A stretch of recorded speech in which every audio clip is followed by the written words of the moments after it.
तो एक बार एक चौबे जी थे। वो मथुरा में रहते थे। उन्हें गोकुल जाना था। वो शाम को निकले। उन्होंने सोचा कि मैं जाऊंगा, नाव में बैठूंगा और यमुना जी को पार करूंगा और मथुरा से गोकुल पहुंच जाऊंगा। वो काफ़ी लंबे चौड़े हट्टे कट्टे से थे। रास्ते में उन्हें किसी ने भांग दे दी। उन्होंने भांग खा ली। अब जब उन्होंने भांग खा ली तो उन्हें हो गया उस भांग का नशा। वो गए, नाव में बैठे और उन्होंने सोचा कि मेरे तो हाथों में इतना दम है, मैं आराम से रात भर चप्पू चलाऊंगा और मैं सुबह मथुरा से गोकुल पहुंच जाऊंगा। उन्होंने रात भर चप्पू चलाई, रात भर नाव चलाई, रात भर नाव चलाई। जब सुबह हुई, हल्का हल्का उजाला हुआ, तो उन्होंने किसी से पूछा कि कोई गांव तो आ रहा है। उन्होंने मन में सोचा। फिर उन्होंने किसी से पूछा कि भाई साहब ये कौन सा गांव है। तो उस भाई ने उनको जवाब दिया कि भाई साहब ये तो मथुरा का गांव है। तब चौबे जी को रियलाइज़ हुआ कि असलियत में मैं तो नाव की डोरी खोलना ही भूल गया था, जिस रस्सी से नाव को घाट पे बांधा जाता है। और रात भर चौबे जी ने नाव चलाई, पर वो वहीं के वहीं रह गए, वो कहीं नहीं पहुंचे।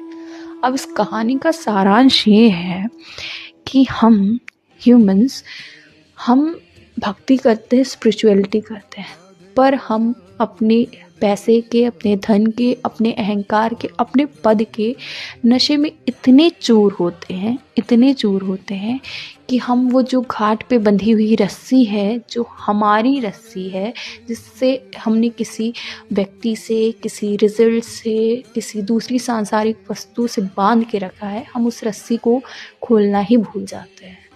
जब तक वो डोरी नहीं खोलेंगे, हम उन चीज़ों में बंधी हुई उन डोरियों को नहीं खोलेंगे हम, तब तक हम मथुरा के मथुरा में ही रह जाएंगे। तब तक हम जहाँ हैं हम वहीं रह जाएंगे। हम आगे कहीं नहीं पहुँच पाएंगे जहाँ हमें जाना है। अगर हमें ईश्वर तक पहुँचना है या हमें कहीं तक भी, हमारा जो भक्ति का रास्ता है, जो हमारा मोक्ष का रास्ता है, अगर हमें वहाँ तक पहुँचना है तो सबसे पहले हमें हमारे नशे को त्यागना होगा, जो कि धन, अहंकार और पद का होता है। और दूसरा, हमें वो रस्सी खोलनी होगी जो हमने ना जाने कितनी सारी चीज़ों से बांध रखी है।